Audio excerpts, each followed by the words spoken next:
Okay, we'd like to welcome Brian Harman into the interview room. He's our defending champion of the Valero Texas Open, making his 9th start at this event.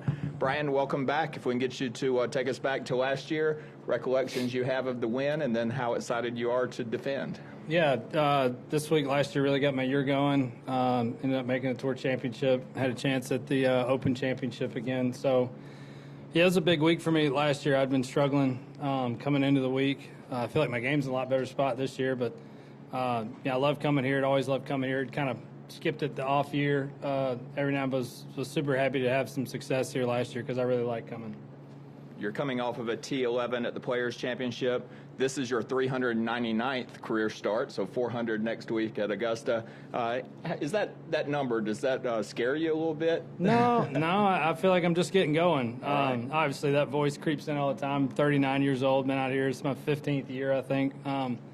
So, statistics say it's kind of coming to an end, but I don't feel that way. I feel like I've got a lot left in the tank, and my body's in as good a shape as it's ever been. I'm feeling really good. My ball speed's gotten up a little bit, so I feel like I can still contend at most places. All right, good stuff. We'll open it up to questions. If you'll raise your hand, we'll start with Greg.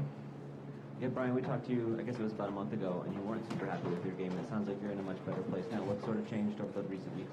Yeah, starting the year, I've been happy with my game, just really, really upset at the results. I feel like that I was getting out there and kind of shooting the highest score that I could every day, and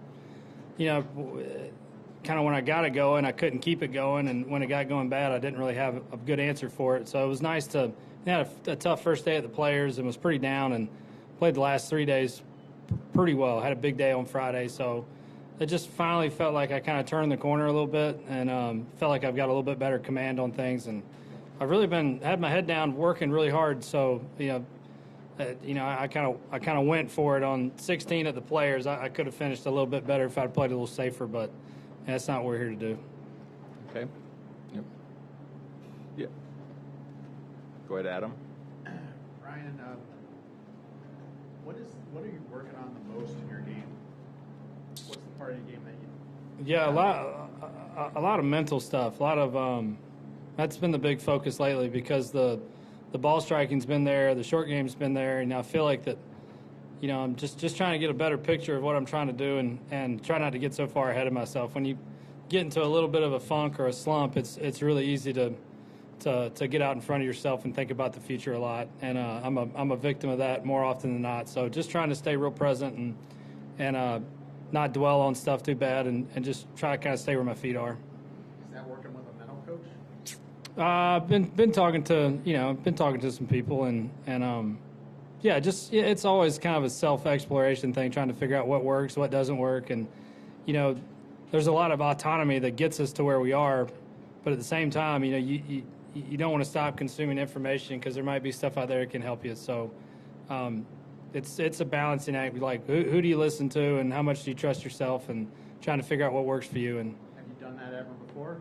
Yeah, every day, man. I mean, it's work with a sports psychologist. Yeah, I've bounced around a little bit. I always like hearing, professionals in other fields, and especially guys that have dealt with other athletes that have, dealt with some of the same kind of stuff. Everyone out here playing is dealing with something. There's always something going on, and just trying to maximize my time. Okay, back right. Does this course at all, does it get you ready for Augusta in any way? I think every course has its own way to get you ready for Augusta. I'm not really, when I tee off this week, I'm not going to be thinking about Augusta. I'm thinking about trying to win this golf tournament. But, it's everything's sort of a test. Like, my game's got to be in a certain kind of shape to contend at a major. And, I use tournaments to gauge how it's going. And that gives you a plan for working on this or working on that. It's always kind of a balancing act of, trying to shore up all the stuff that that you're going to need to do next week. But I'm not, I spent a couple days at Augusta last week, and when I was there, all I did was thinking about the Masters. But here this week, I won't be thinking about the Masters very much. Would you comment if you have any comments about what took place with Tiger Woods this week? No, I think he spoke for himself, and I wouldn't dare try to put words in his mouth. Okay. Yep, Adam. When you did that Zoom call a few weeks ago, you mentioned how you figured out that you were struggling with your putting from, I think it was 10 to 20 feet. Is there anything that you've picked up on lately in the data that you're keying in on? You know, I think a lot of that just comes from not putting enough pressure on myself in practice. Kind of expecting it to be there. I'm trying to make it show up a little bit more in my practice, and not just kind of hoping that it shows up during the tournament. At Augusta, is there a most impressive shot or a round that you've witnessed as a player? I played with Corey Connors first 2 days last year, and he played some really impressive golf. I've made a couple eagles. I mean, nothing pops out really. Okay. Anything else? All right, Brian, we appreciate it. Hey.